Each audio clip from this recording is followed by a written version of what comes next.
السلام عليكم ورحمة الله وبركاته. وعليكم السلام. الحمد لله نحمده ونستعينه ونستغفره ونؤمن به ونتوكل عليه ونعوذ بالله من شرور أنفسنا ومن سيئات أعمالنا. من يهده الله فلا مضل له ومن يضلله فلا هادي له. ونشهد أن لا إله إلا الله وحده لا شريك له. ونشهد أن سيدنا ونبينا ومولانا محمدا عبده ورسوله الذي أرسله بالحق بشيرا ونذيرا وداعيا إلى الله بإذنه وسراجا منيرا. أما بعد فقد قال الله جل جلاله وعم نواله في القرآن المجيد وفي فرقانه الحميد. أعوذ بالله من الشيطان الرجيم. بسم الله الرحمن الرحيم.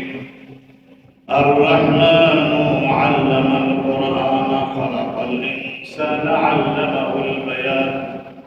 الشمس والقمر بحسبان والنجم والشجر يسجدان.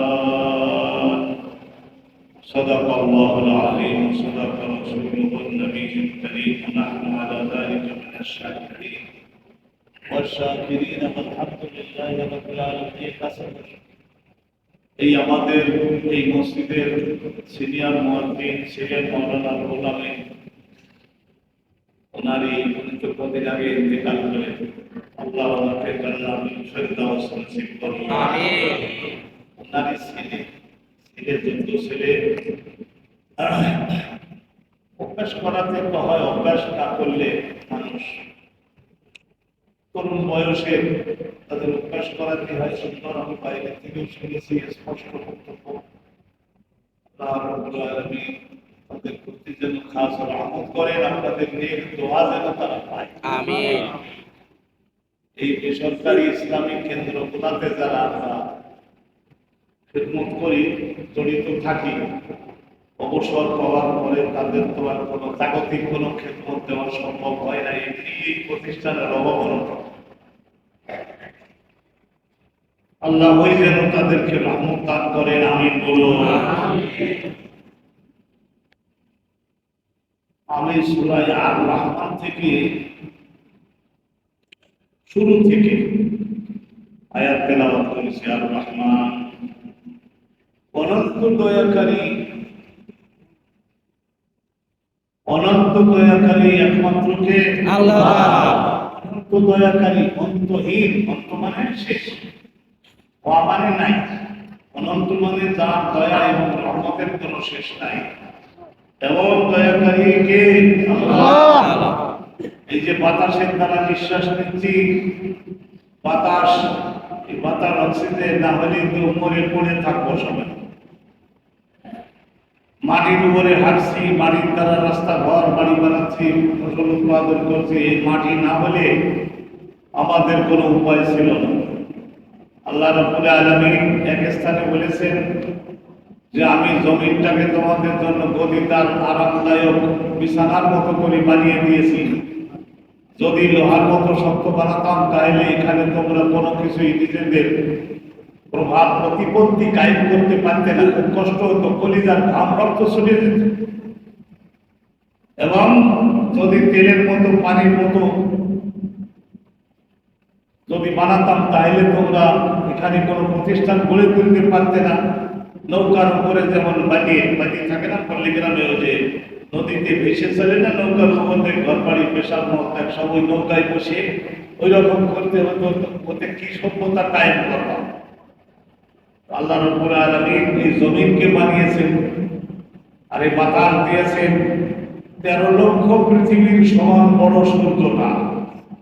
এই সূর্যটাকে সৃষ্টি করে তার মধ্যে আগুন তাপ উৎপাদন করে সেই তাপ আবার এই জমিনের মধ্যে আনছে, মাটির মধ্যে, বাতাসের মধ্যে, পানির মধ্যে, এই সব কিছুকে আবার ওই তাপের দ্বারা শুদ্ধ করতেছেন আল্লাহ। এই যে তাপ, আগুন আর কি এই পানি, পানি বিহনে কিরকম কষ্ট হলো কদিন, পানি বিহনে কিরকম কষ্ট হলো, এখন কথা বলবে না। বৃষ্টির হাজার হাজার জায়গায় বৃষ্টির জন্য নামাজ পড়েছে না, চোখের পানি বর্ষণ করেছে না, আলহামদুলিল্লাহ। গতকালকের এটা এখন স্বীকার হবে না, গতকালকের রাতে আল্লাহ রাব্বুল আলামিন দয়া করা শুরু করেছে, দয়া করা শুরু করেছে। আমি ভীষণ গরম, ওই গরমের মধ্যে ওই 100 বার দরুদ শরীফ পড়ানো বাদ ছিল, তো দরুদ শরীফ দুটো পড়তেছি, হাতে তসবি, জানালার কাছে হাতখানা। কিছুক্ষণ পরে দেখি যে বৃষ্টি শুরু হয়েছে। আমি আমার স্ত্রীকে বললাম যে দেখো, কদিন আগে ওই লালবাগের ইসলামবাগ আর লালবাগ আজাদ মাঠে ইস্তেসকার নামাজ পড়ালাম, তো ওই জায়গায় আল্লাহ বৃষ্টি দিলেন না। সেই জন্য আল্লাহর ফেরেশতাগণ মনে রাখছে যে মৌলানারও সব কান্দাকাটি করলেও বৃষ্টি দেয় না, একটু অপমানিত হয়ে থাকতে পারে। গতকালে রহমতের বৃষ্টি হাতের মধ্যে দিয়ে আমার ঘুম জাগাই গেছে। সুবহানাল্লাহ। দেখলাম যে রহমতের বৃষ্টি পড়ছে, ওই কথাটাই আমার মনে পড়লো। আর আমার তো দিলের মধ্যে যা উদিত হয় জনগণের কাছে বলে ফেলি। আল্লাহ রাব্বুল আলামিন রহমত করেন। আজকে একটু ভালো করে ইবাদত করবেন,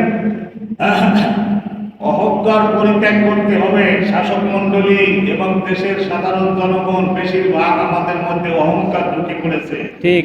অহংকার পরিত্যাগ করে আল্লাহর কাছে নতি স্বীকার, রুকুতে যেতে হবে, সিজদায় যেতে হবে,